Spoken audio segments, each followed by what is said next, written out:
Hello, my name's David Runciman, and this is Past, Present, Future, the History of Ideas podcast.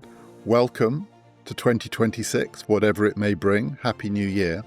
Our first episode of the year is an addendum, a coda to our Films of Ideas series, a one-off episode about a play and a film, essentially a piece of writing, that was mentioned in the episode I recorded with Lee Hall about My Dinner with Andre, written by Wallace Shawn.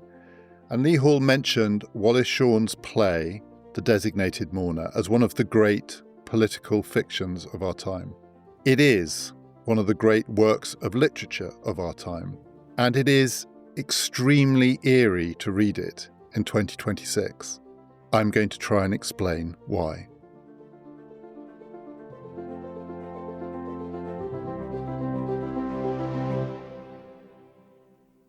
Wallace Shawn is an unusual figure in the arts, if that's the word to use, because as he himself said in an interview he gave in The Guardian a few years ago, he makes his living acting toy animals in the sense that he's the voice of Rex the dinosaur in Toy Story.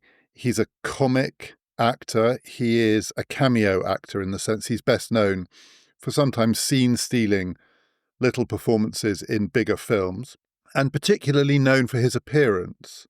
He looks a little bit like a toy animal. He's the teacher in Clueless. He's in The Princess Bride. His first screen appearance, I believe, is in Woody Allen's Manhattan, a film that no one now watches, but very well known at the time. And the young, relatively young Wallace Shawn played a character called Jeremiah, who was the ex of Diane Keaton's character, dating Woody Allen in the film. And Woody Allen is nervous about meeting Diane Keaton's ex. He's heard all about Jeremiah, and he pictures this stud, this sex machine, this guy who's going to be some kind of sexual rival. And then he meets little, balding, round-faced, endearing-looking Wallace Shawn, and he says famously in the film, "I was worried about Jeremiah, and it's this little homunculus." And the little homunculus, Wallace Shawn, is, in many of his performances, making a joke against his own appearance, or at least enjoying the joke of his own appearance. And yet Wallace Shawn is also one of the great writers of recent American stage and screen. He, after all, wrote My Dinner with Andre, or co-wrote it with Andre Gregory, but there's no question that he was the driving force in that. And as a writer, an American writer, he couldn't be more different from his persona in the sense that he's deadly serious. He's funny, but he's also deadly serious.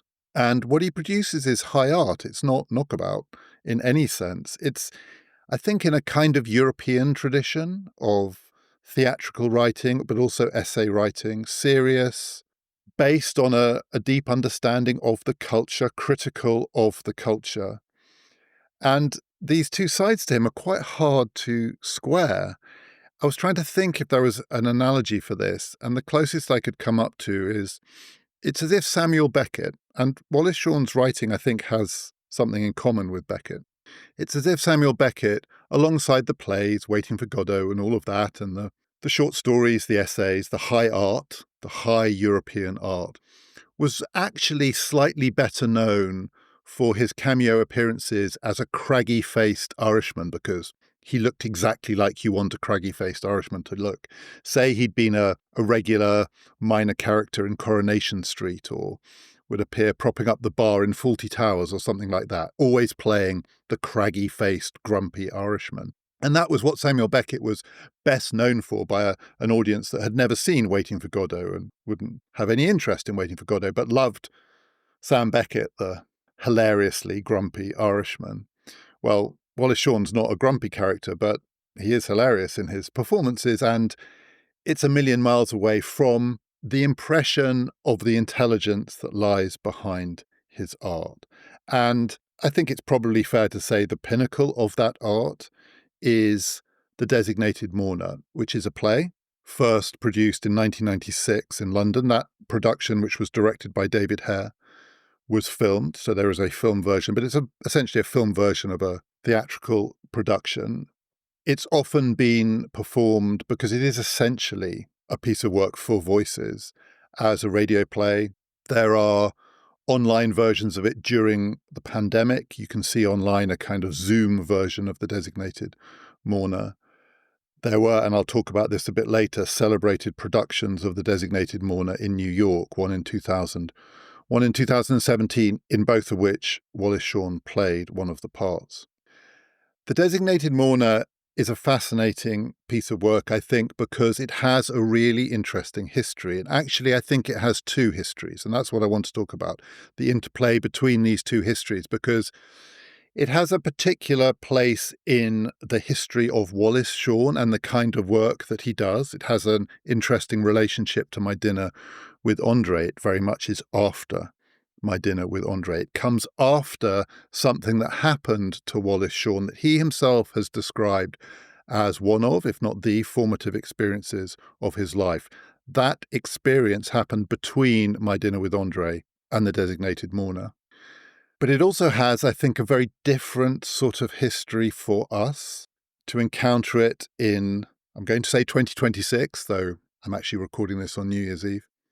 To encounter it in 2026 is to experience something that is very different, I think, from what Shawn intended, or at least it's acquired a life of its own, as great art does. It means something different to us than it did to its creator.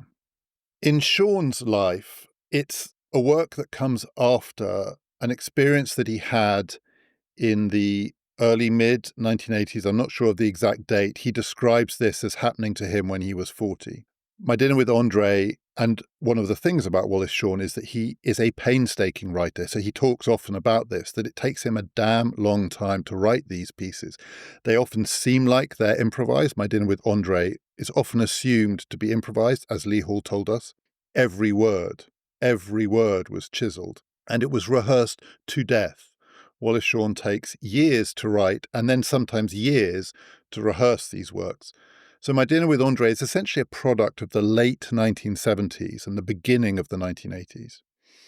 And then sometime in the early mid-1980s, Wallace Shawn went to Central America on a trip with his partner, still now, Deborah Eisenberg, who also appeared in those celebrated productions of the Designated Mourner in New York, including the one in 2017. Wallace Shawn and Deborah Eisenberg took a trip to Central America, and on that trip, his eyes were opened to something about the world that he thinks he had more or less either kept from himself or never really noticed, which is essentially the horror of the experience of many people on this planet, the violence, the poverty, the degradation, but also America's responsibility for much of that horror. And Shawn came back from that trip, and this is how he describes it, more or less a convert to the worldview of Noam Chomsky. Chomsky, celebrated professor of linguistics, but probably better known in his other persona as the spokesperson for a particular strand of the American left and a particular view of American capitalism, which is not the view really expressed by the Andre Gregory character in My Dinner with Andre. He is a critic of capitalism in that film, and he talks about the damage that capitalism does, its degrading effects, but they are essentially degrading effects on the human soul. It's an alienating way of life. It alienates us from who we really are, and we need forms of liberation. But the Chomsky view, the Wallace Shawn view post the mid-1980s, is also that capitalism, and specifically American capitalism, is a war machine. It's a torture machine. Its outriders are the CIA and the secret wars that America fights around the world, the way that the United States and its emissaries treat indigenous peoples, treat the poor, the oppressed, treat them not just as means to an end, but as bodies to be broken. And that's what Shawn felt he discovered on that trip. And it's not there in My Dinner with Andre. My Dinner with Andre has, no question, all sorts of political themes in it. It's a film broadly of the left and late 70s, early 80s. It's driven by angst that comes out of the 70s about what might be happening to America, and it's angst about the alienating effects of capitalism. But it's not a film about the American torture machine. The Designated Mourner does explicitly draw on that experience. So The Designated Mourner and My Dinner with Andre are, interestingly, they feel a bit like they are companion pieces. They have quite a few things in common. My Dinner with Andre is a dialogue. It's an incredibly talky film. It's the talkiest film I've ever seen. It's two men talking. But even within the dialogue, a lot of it feels like monologue. The Andre Gregory character just talks. And sometimes it's as though the Wallace Shawn character isn't even there, as he answers questions by spinning out his worldview and his experiences and so on. But it is still a dialogue. The Designated Mourner is not a two-hander, it's a three-hander. There are three characters in it: Howard, Judy, and Jack. Howard is the older man. Howard is, in a way, a kind of Andre Gregory figure. He's a man of privilege. He's high culture, high art. In his case, it's not theatre, it's poetry, is his passion. He's also a man of left sympathies, but it's set, as I'll talk about more in a bit, it's set in a very different kind of place from early 1980s New York. At least it feels as though it is. It's set in an unspecified place where a oligarchic, fascistic regime is in power, and to be Howard, to be a man of high culture and sympathies with the oppressed, the victims of this regime, is to risk your life, and indeed, in Howard's case, to lose his life. Judy is his daughter, also high culture, also loses her life. We don't see these things on stage. We hear about them through Jack. Jack is Judy's husband. Jack is a younger man. Jack is much more skeptical in all sorts of ways, skeptical and cynical. And Jack is the person who recounts the demise of Howard and Judy. At one point, he says he's watching something on TV and he notices among the bodies who have been lined up post-execution by the regime in grotesque poses and postures is Judy, the woman to whom he was married.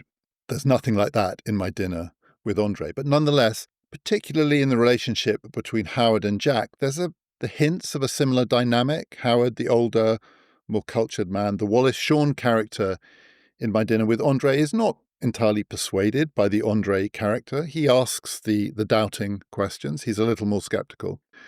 And there's a little bit of that dynamic in The Designated Mourner, but in so many other ways, it's very different because Jack isn't just skeptical. He isn't just cynical. He's caustic. He's monstrous.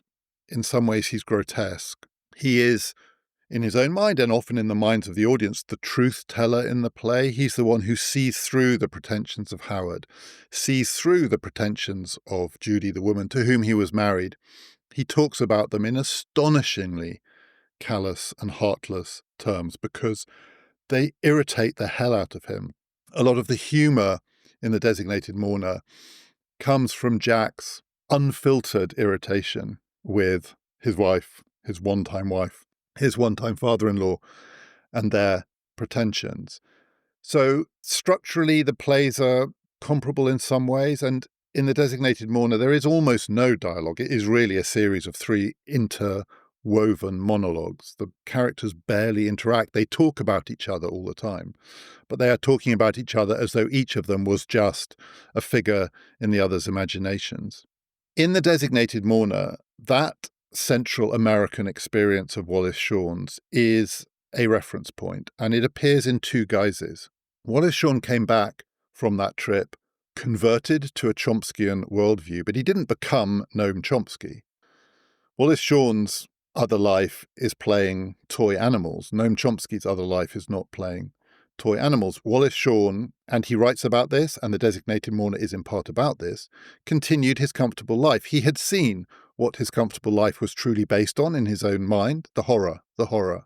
He'd gone upriver and he'd seen the horror. And he came back, his eyes opened, but not his life changed. His life continued. It was comfortable. It was the life of a man writing high culture plays and making a living playing parts that made fun of his own appearance. And in The Designated Mourner, we get the two sides of this, both what he saw in Central America and also his own sense that what he saw changed him and didn't change anything. Howard, the older character in the play, the cultured one, the highbrow. Also, we are told, took an equivalent trip somewhere. Nowhere is ever specified, so we don't know where. But he went somewhere, and he also saw the poverty, and he felt it. He felt it in his bones, and he partly felt it because he's a very sensitive, sophisticated guy. He reads poetry and it makes him cry. He has feelings. He has those feelings that highbrows are always wearing on their sleeves and parading on their chests. He's an emoter. He's a man who connects, only connect. And he made a connection on a trip of this kind, particularly with a young woman. And the implication is it's a bit creepy. And his connection with the young woman was partly sexual. But we're only hearing this from Jack, the caustic Jack. But Jack's take on what happened to Howard was that Howard went down there and he felt all sorts of things as a sensitive reader of poetry. We are meant to understand that what happened to Howard was real. He really did see things and experience things that made it impossible for him ever to forget again what the suffering of the poor, the downtrodden, consists of. And the poor and the downtrodden in the Designated Mourner are the enemies of the regime. The regime is a fascistic, oligarchic regime, which is built on turning those people, the people out there beyond the horizon, on the other side of something, into the enemy, the threat, not the downtrodden, but the people to be kept down. That's who they are. And Howard feels for those people, which makes him a danger to the regime. Here he is. If he wants to write about poetry, the regime can deal with it because the regime has no interest in poetry. But if Howard's interest in poetry has drawn him towards fellow feeling with the truly oppressed, then Howard himself is the enemy. And Howard understands that. Jack understands that. In the end, Howard will lose his life because of this. But Jack mocks it. Jack finds it ridiculous. Jack has almost no fellow feeling with Howard because he thinks Howard is an intellectual snob. And Jack is very funny about Howard's snobbery. Jack says of Howard, I quote, "How should I begin to tell you about this remarkable man who responded so sensitively to the most obscure verses and also to the cries of the miserable and the downtrodden, sometimes virtually at the same instance, without ever leaving his breakfast table?" Jack finds Howard's sensitivity to be essentially a kind of giant performance. And he also can see the absurd double-sidedness of it, because the point about Howard isn't really interested in the poor and their lives and their experiences, because Howard is interested in high art and high culture. He wants things filtered through poetry that only a few people can understand. Indeed, only a few people like Howard can understand. Indeed, the kind of poetry that needs Howard to translate it for a wider audience. Howard is a snob, and Howard is a man of the people. And Jack recognizes the type, as indeed anyone watching the play or reading the play or hearing the play recognizes. We all know that the men of the people, the highbrows, the intellectuals, the men of the left who wear their hearts on their sleeves, are often the most colossal snobs. And Wallace Shawn knows this inside out because this is Wallace Shawn's world. He grew up in that world. He was the son of a celebrated editor of the New Yorker, and his life, his Manhattan life, was built on cocktail parties and the chit-chat of the literati, the intellectuals, the poets, the musicians. Jack says of Howard that Howard's central question, the great cry of his life, the cri de coeur of Howard is this: why were certain people, the ones not from his background, systematically made to eat dirt and kept so far away from the songs of Schubert? The double injustice of having to eat dirt and not being able to hear Schubert. That's what Howard thinks is intolerable. That's what Jack thinks is so ridiculous.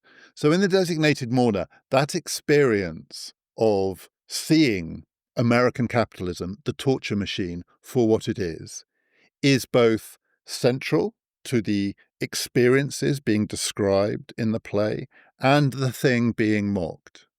And that is because, and Wallace Shawn has talked about this, he himself is aware that the thing that he experienced is very easily mocked.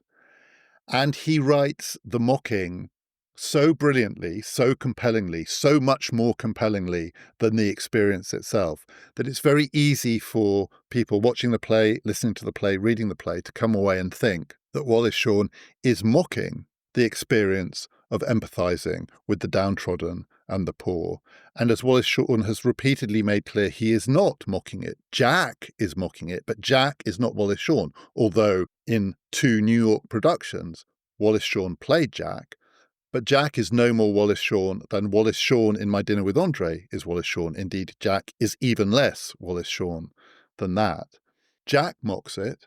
Wallace Shawn is writing the 2 sides of the experience. And one of the things that Wallace Shawn has said of this play, and he has expressed his disappointment that he may have written Jack so well that audiences don't always get it. He is not only saying that Howard's worldview is ridiculous, he is also saying that it's necessary, because no one else is feeling the suffering of the poor.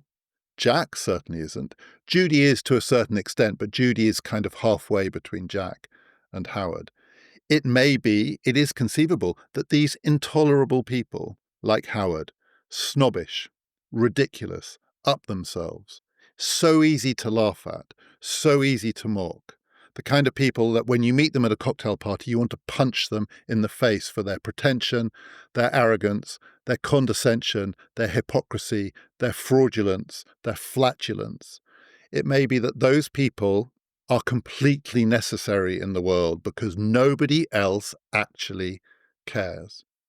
The Designated Mourner is interesting historically for another reason, in that at the time it was written over a number of years, Shawn has said, but finally produced in 1996. So it's a mid-90s product. It's a product of the Clinton years and that weird decade, the 1990s, where things seemed like they'd kind of settled down.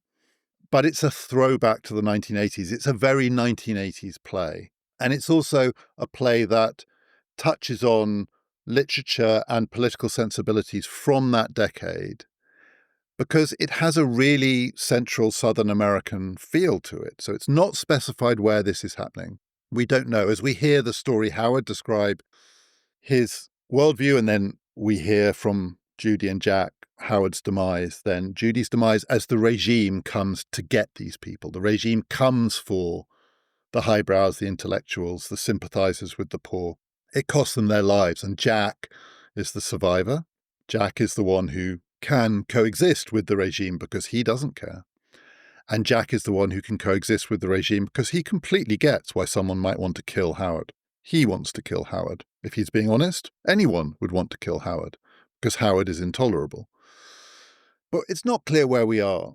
It feels at various points like it is describing a world that is best recognized, including in the sort of art that would be familiar in the United States, in Latin American theatre and fiction. It's got a Pinochet Chile era feel to it.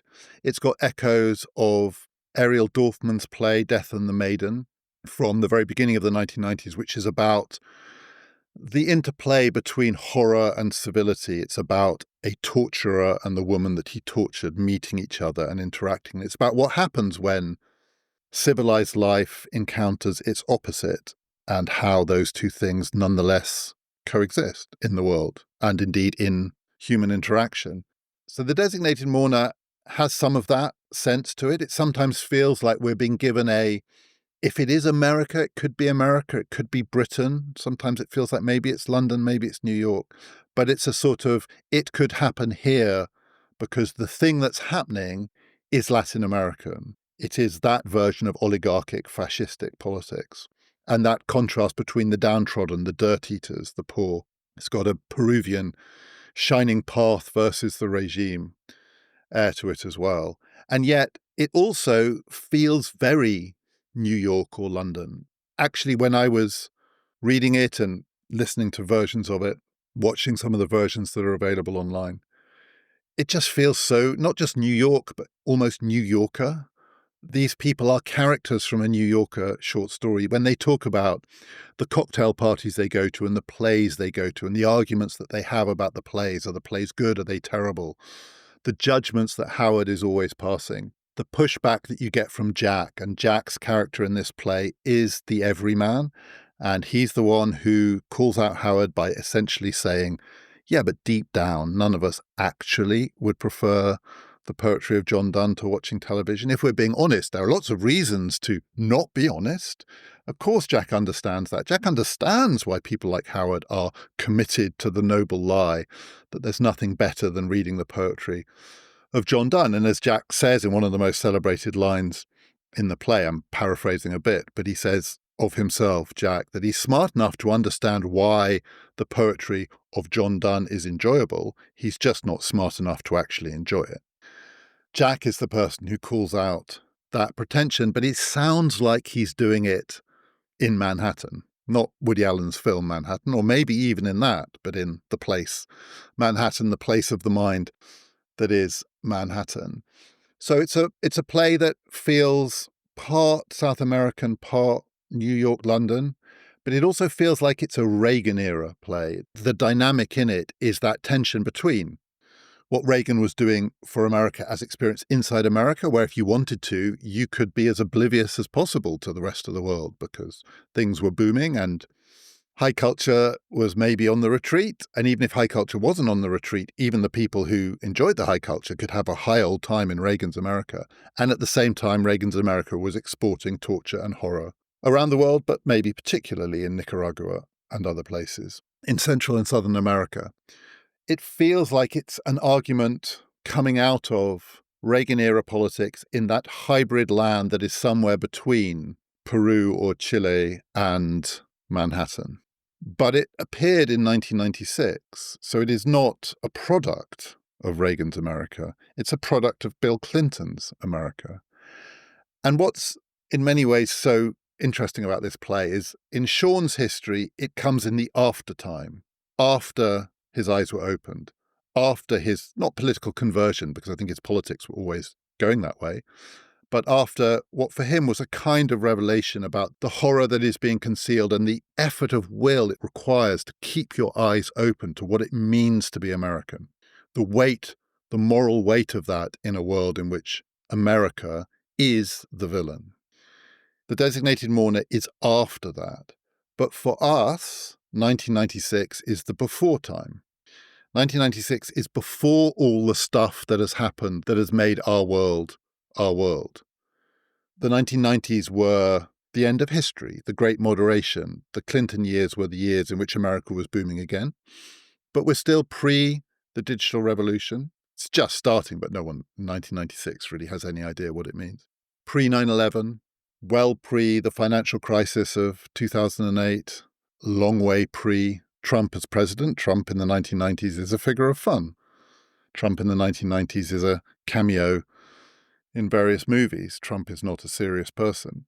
1996 is the before time. 1996 is the year when nothing happened. I had a look to see what happened in 1996. So from the perspective of big, Western-centered, American-centered history, nothing happened in 1996. These were the good times. Bill Clinton got re-elected. Things were just going along. The point of the play, Wallace Shawn's point, is that's the problem. It feels like nothing is happening, but actually, if you look at what was happening in 1996 outside of the United States or outside of Western Europe, it was all going on as it's always gone on. If you tell the history of the 1990s from Indonesia or the Philippines, or you tell it from Vietnam, or you tell it from almost anywhere in Africa, or if you tell it from Argentina or Brazil or Nicaragua or Honduras or Guatemala, the 1990s weren't the decade when nothing happened. The 1990s were the decade where all the stuff that happens carried on happening. The horror, the violence, the oppression, the fear, much of it in the Wallace Shawn view of the world, in the Chomsky view of the world, the responsibility of the United States. So in 1996, the Designated Mourner it's much more subtle than this, but it's meant to open people's eyes to the illusion around them. They can't see it in the Clinton years. Well, Reagan and a lot of people who voted for Bill Clinton would think this. Reagan was a bad guy. He was the war machine. But now we're in the nice new period, the touchy-feely version of America. This is the end of history. Democracy is spreading around the world. Things are getting better. And we can concentrate a bit more on reaping the benefits of being the good guys. And Wallace Shawn wants his audiences, particularly his North American audiences, to remember that they are not, have never been, and never will be the good guys, at least not until the revolution comes. So in 1996, 1997, for us, the before time, in Shawn, the after time, it's that play. But it has an afterlife. It has had an afterlife. And if you look at the things that have been written about the Designated Mourner, many of them come from much more recently, where people have rediscovered the play. There was a production in New York in 2000 in which Wallace Shawn played the part of Jack and Deborah Eisenberg played the part of Judy.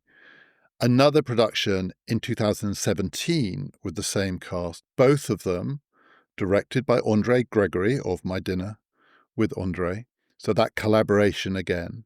Productions that were very much theatrical, that the audience was not part of the performance, but it was very much an immersive experience. This wasn't just a play for voices. They were located in a particular kind of unspecified, comfortable, uncomfortable environment in which the audience were complicit because the audience were also sitting in on this, on comfortable, uncomfortable chairs.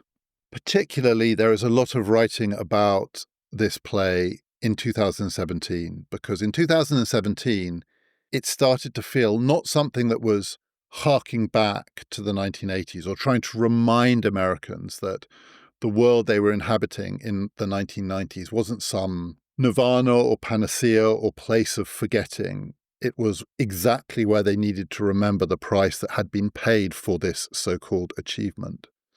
In 2017, it looked like a play that had been written in 1996 was prophetic because it had foreseen the United States becoming oligarchic, fascistic. Shawn, Chomsky would say it's always been oligarchic and it's always had tendencies towards its own version of fascism.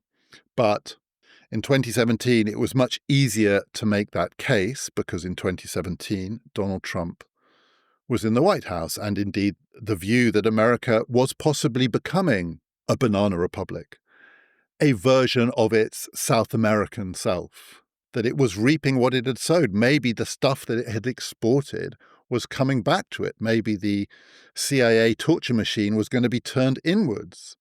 The CIA and the FBI were maybe going to start doing the work of the regime against Americans. Shawn Chomsky would say they always have done. But the wake-up call wasn't a wake-up call anymore because the thing had arrived at the border, the way Trump in his first term dealt with the border, in the way that Trump talked about and wanted to deal with, and in his second term potentially is dealing with, illegal immigrants, the poor, the downtrodden, the dispossessed, the peoples who are the victims of America, many of whom come to America looking for some kind of rescue. Their treatment in a Trump world looked like the thing that's being described in this play, which in 1996 felt like it was a story about somewhere else, being told to remind people that the story about somewhere else is still our responsibility. And in 2017, it felt different. It felt like it was a story about the here and the now. And so its political surface lesson felt like it had come true. For many people, the Designated Mourner became a prophetic text. I don't think it was for Shawn. I don't think he did it in 2017 because of Trump.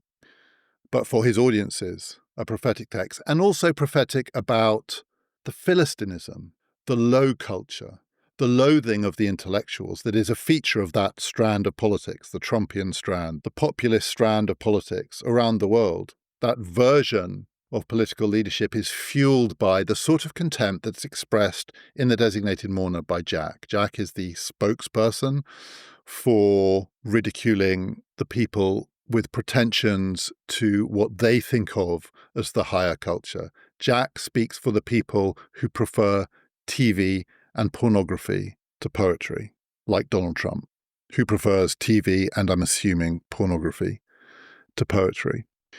But I think the thing that's most remarkable about The Designated Mourner is that it reads, it sounds differently in 2025, 2026. So to me, coming across it for the first time, just in the last few weeks, it was a revelation and it felt prophetic. So many bits of it. I was astonished by how now they feel, as though they could have been written yesterday. But not because of Trump. I mean, a little bit because of Trump, but not really because of Trump. And actually, to me, the politics of the play, which for many people really had come to the surface in the first Trump administration, in that celebrated production from 2017, the politics have receded a bit. I know Trump is back in the White House and it's in many ways all going on even more so than before. Maybe it's familiarity, but the play didn't, to me, have political politics at its heart so much as social and cultural politics, because it's so funny and the language is so clever in the way it moves deftly within a single speech, within a single paragraph, within a single sentence, between mocking the thing that Howard represents and wanting us to be horrified by the mocking. And in all of those respects, it feels very much of the age of the thing that Shawn could not have foreseen in 1996. So he could have foreseen, and I think he felt he knew, that America was on a path to fascistic oligarchy or oligarchic fascism. But he couldn't have foreseen the digital revolution and its consequences. He couldn't have foreseen the age of Twitter or X or whatever it is we're on now.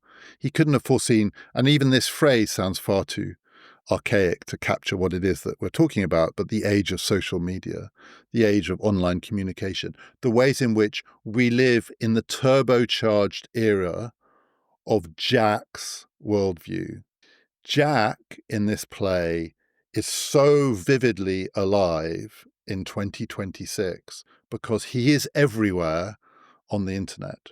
So to me, he's much less Donald Trump, or at least the embodiment of the forces that Donald Trump represents, than he is the embodiment of the forces that Elon Musk represents. And not Elon Musk, SpaceX, Tesla, Elon Musk, X, Twitter, Elon Musk's social media persona, or rather the hangers-on, the would-be Elons out there, the troops of trolls who populate that world with their version of Jack's argument in this play. It's not really an argument. And one of the things about the Jack character in The Designated Mourner is he's not only funny, but he's also self-aware. He is very reflective, self-reflective. He doesn't get very far with his self-reflection in the sense that he doesn't come to a deeper understanding of himself. The more he reflects on himself, the more he convinces himself that the correct interpretation is to be as shallow as possible. Jack looks into his soul and sees nothing there and decides that's okay. Indeed, if you look into your soul and you see nothing there, what is the truthful thing to do? Is it to go around the world praising the poetry of John Donne and wearing your heart on your sleeve and weeping at the suffering of the poor? Because, as Jack points out, that's kind of fake. Indeed, it's a lie. The word that Jack uses to describe that is it's the lie. It's the lie that the Howards and the Judys tell. It's their world. They inhabit a kind of economy of lying. And Jack is speaking truth not to power, but to pretension. He is taking off the mask and saying, we all know, and he's saying to them, and you know, if you look into your heart, you know it's a giant performance, don't you? And there is another way of being, which is in some ways more comfortable, it's easier, but also it has its merits. My God, one of the merits of it, it's at least truthful. It's at least honest. Jack says, I've looked at myself. I know who I am. I like pornography. If you give me a choice between pictures of naked women and poetry, I pick the one that I know is the one that I prefer. You say you're the truth tellers because you understand John Donne, but really? Really? Because I'm telling you the truth here. That person, that persona is everywhere in 2026. And it is often in its own self-telling, in the language, and they're almost all men, the men who parade this version of themselves online. It is often dressed up as a kind of truth-telling in the podcasts, the manosphere podcasts, in which men talk to other men about how to be in the world, how to be true to themselves in the world. One of the things they're doing is setting themselves against the pretentious ones, and also the trap of feeling that you have to live up to a certain thing that's been set by people who aren't like you. People who are telling you, that's not cultured, that's not civilized, that's not polite, that's not decent, that's not respecting women. And you push back and you say, from your perspective, you highbrows, you see me as a kind of ego-driven monster, me, the Jacks of this world. But actually, I'm the one who is liberated from the desire to make a good impression, to be a thing in the world. So this is one of the things that Jack says. Jack says, we had all bowed down. We had all worshipped, each one kneeling before his own separate self, each single-mindedly obsessed with his own fate, asking desperately, what will happen to this self which is mine? Will I achieve magnificence and success? Will I be admired? And will my marvelous self finally have the chance to express itself? How boring, how boring, how boring, how boring. That, how boring, how boring, how boring, how boring. It feels like that's literally the noise that the internet makes, the noise that the internet makes in its manosphere version. And Jack is the champion of a kind of liberation, not just truth-telling, but he's the freedom fighter in this play. Howard is a freedom fighter from his breakfast table in the sense that he feels the suffering of the poor and he wants their liberation. He does nothing to achieve it. And in the end, it costs him his life. So how did that go, Howard? Jack would say. Jack wants to liberate you from the need to be better than you really are so that you can be your true self. In one of the celebrated monologues, it is a monologue in the play, Jack recounts a liberating experience with a book of poetry. I quote, I put a book of poetry in the bathtub and I urinated on it. Later, when I needed to shit, instead of shitting in the toilet, I shat on the book, just to see, if it could be done. Jack is the one who is pushing the boundaries, who's experimenting, who is open to new ways of living. Howard and Judy, but particularly Howard, he's closed off. You have to meet a certain standard. Very early on in the play, Jack says of Howard, Howard's capacity for contempt. Now, really, of course, that's the subject for a lengthy monograph. I can only just sketch it, a superficial sketch. But it's a good place to begin because Howard's capacity for contempt was so incredibly vast. In fact, he really had contempt for pretty much everybody on Earth. Isn't that absolutely wonderful? Jack is calling out Howard's contempt. Howard is the prince of contempt. Jack is the prince of resentment. And it is resentment that drives the internet. And in The Designated Mourner, Jack offers these brilliant dissections of the rolling economy of resentment that is the online world, in which you have to work out where you stand in relation to other people relative to how incredibly annoying you find them. It's a sort of economy of annoyance in which there are all sorts of transactions and hierarchies and structures built around finding out who is the most annoying person in the world and then orienting yourself around that. One of Jack's lines in the play is about the old saying that my enemy's enemy is my friend. And Jack says, yeah, whatever. All the old sayings, yeah, they're true, but come on, there are truer things out there. And Jack says, well, what's really much more true to my sense of life is that the friend of my enemies is for sure my enemy. Well, in a funny way, my enemies themselves don't bother me that much. And in an odd way, I can even work up quite a bit of respect for them, looking at it all from a certain point of view. It's not your enemies who annoy you. It's not the people who are actually on the other side with whom you might have a significant, even a material difference. It's their fellow travelers who are so intolerable. It's the friends of your enemies who you cannot stand. And you need to spend your time searching out not the people who are a threat to you, but the people who are celebrating them, boostering them, sending them emojis with little folded hands and hearts and pumping fists. Those are the people you have to kill because, my God, those are the most annoying people in the world, says Jack in 1996 when he can't have known what an emoji was. So it feels prophetic in that way, but in a couple of other ways too. The Designated Mourner is also a play about collaboration in the sense that there is this regime, this evil regime, unspecified. And Howard and Judy and Jack they're not part of the regime. Howard, we discover, is the son of a man who is a close ally of the leader of the regime. So Howard is compromised in all sorts of ways. Howard is a critic of the regime that his own father may have helped to facilitate. But Howard is a critic of the regime. Judy is a critic of the regime. But they live in the world that the regime dominates, and they like the good things in life. So they float around the edges of the regime. They go to cocktail parties and they see the members of the regime, and then they see those people replaced by even younger versions of the people they thought that they had just found some kind of accommodation with.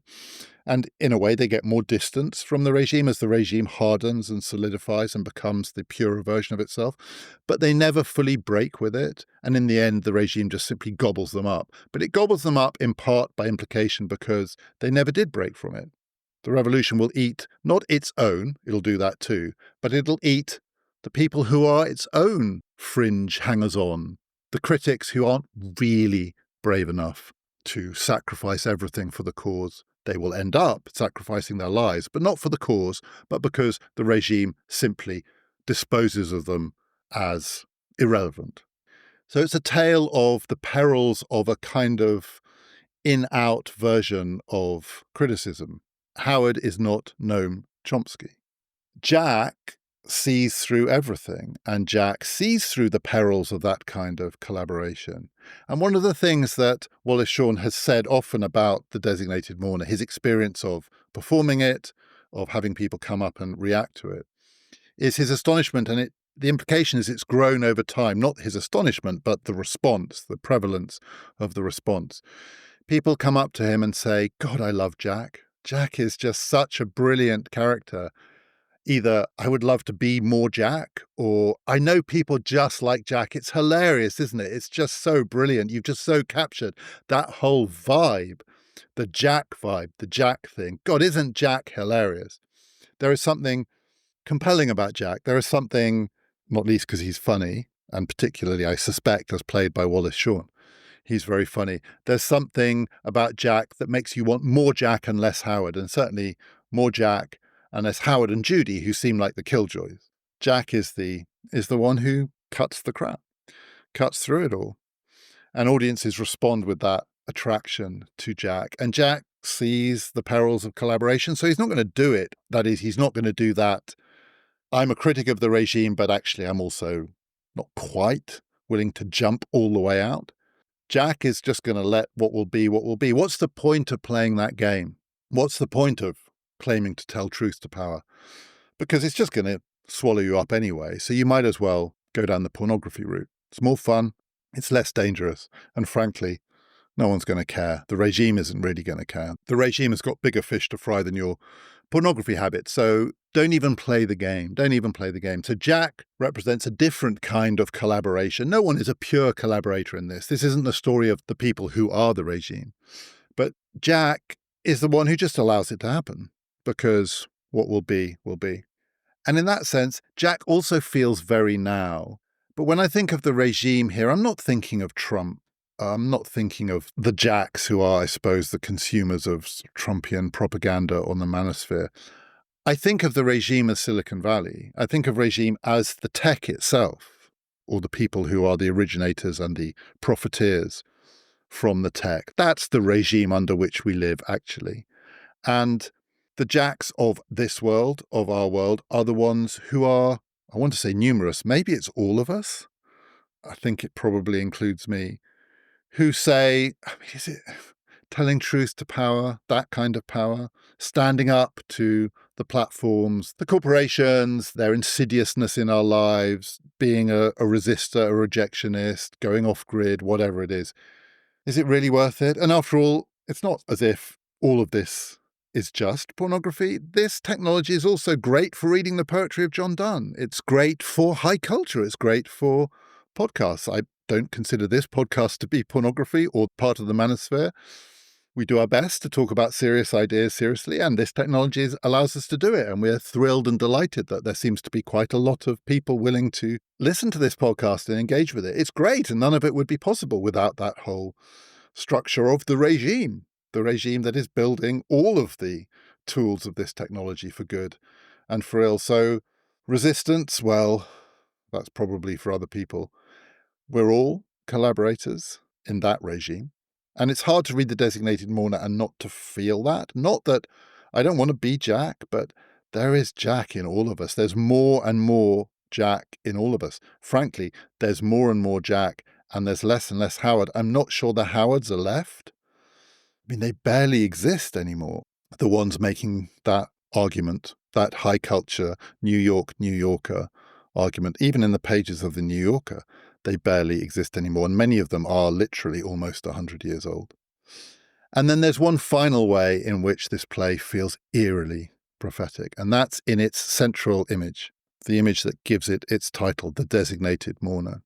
Jack, at the very beginning, but then unforgettably at the very end, describes himself as the designated mourner. He tells a story that he's heard of a tribe somewhere out there in that other world, where the members of a close-knit clan within the tribe die off one by one. And within that world, that tribal world, there is a tradition that you mourn the dead. Every dead person must be mourned, and you mourn your bloodkin. But of course, there's a certain point where the last of the bloodkin is gone. If this little subgroup is going to die out, in the end, there will be no one left to mourn them. The last death will be the end of mourning, which will be the end of all of them. And so there is a designated mourner, someone from another group, another kin, so not a blood relation, but nonetheless who is tasked with remembering this group so that at least the mourning can continue after the last of them has gone, give them some lingering, shadowy, continuing existence in whatever version of the afterlife this myth is felt to perpetuate. The designated mourner in this play, according to Jack, is Jack. Jack is not part of Howard and Judy's world. He's not an intellectual, a highbrow. He is part of that world. He was Howard's son-in-law. He was Judy's husband. He watched them die in the case of Howard. He knew him to be tortured and heard him in the room next door gurgling in blood. But for Jack, this is what happens in the world. And there's nothing anyone can do about it, so best just to let it be. So he knows he's not really part of that world, and he's not mourning them. He doesn't mourn Howard and Judy because he's seen through them. They've become for him not figures of fun, but almost like hollow creatures. He's literally seen through them. So when they cease to exist, when Judy is seen on TV, her head at a weird angle because she's basically been garroted, it's like looking at a puppet with the strings cut. That's how Howard and Judy are for Jack. But he's the designated mourner. He says he'll play that role because the tribe is gone, that little subset of the tribe, that little set of kith and kin, the intellectuals, the highbrows, the readers of the poetry of John Donne are gone. And so someone who is not a reader of the poetry of John Donne will have to mourn. Jack says, it suddenly hit me that everyone on earth who could read John Donne was now dead. They were all dead. And as I turned this odd fragment of information around in my brain, I realized I was the only one left who would even be aware of the passing of this peculiar group. I thought, Jack says, I heard John Donne crying into a handkerchief as he fell through the floor, plummeting fast through the earth on his way to hell. His name, once said by so many to be immortal, would not be remembered, it turned out. The rememberers were gone, except for me, and I was forgetting. And as I read that, I could not help but think that this was some kind of prophetic lament for the age of artificial intelligence that is coming in some form or another. The machines that will be doing our remembering for us. And when the machines are doing our remembering for us, including our remembering of John Donne, ChatGPT will give you a brilliant John Donne pastiche in a nanosecond on any subject you like. But that's not John Donne, and that is not remembering John Donne, because the machines don't remember. They don't think. They are nothing. They are just empty. They are themselves puppets, purely puppets. It's all puppetry, all of it. Everything out there in the world of AI is just puppetry. But it's taking over. It will, I suspect, at some point, infect most of the culture, at which point what Jack says, in a way, will be true. And we're all collaborationists in that regime too. I use artificial intelligence. I use it sometimes for this podcast to help me, not to do the words, but to help me with some of the research, to look into things. It's very good at telling you when plays were put on and who was in them and this and that, and digging up old reviews and all that sort of stuff, if you trust it, which I broadly think that I do. But it is also, in these terms, the beginning of the end. At some point, there will be no one left who really remembers, because the remembering will have been franchised out. And at that point, we'll all be Jack. I think we all are Jack. Jack is all of us. I think for Wallace Shawn, Jack was America. So Jack maybe is still America. He's a very American character. But he's not just an American character. He is an everyman. He's also in a work of art that I consider in a tradition of high European culture. Wallace Shawn is a very European artist, writer. But Jack is everyone. Jack is all of us. We're all Jack. Maybe that's why people keep coming up to Wallace Shawn and saying, God, I love Jack. Oh, Jack. Oh, Jack. We're all Jack. And one day we will all be the designated mourner, because all of the real remembering will be forgotten. And there won't just be one of us playing the part of Jack. Jack is everyone. Jack is humanity. Jack is our species, presiding over, collaborating in its own demise. And for a play to be written in 1996 that, in all of its different guises, means different things to different people, but to me, in 2026, made me think that, and it made my blood run cold as I thought it. That is the definition of a work of art. It saw things that it couldn't possibly have seen. It didn't know any of the things that I just described. And yet, to encounter it now is to know that it knew them. There's nothing you can do more in a work of art than that.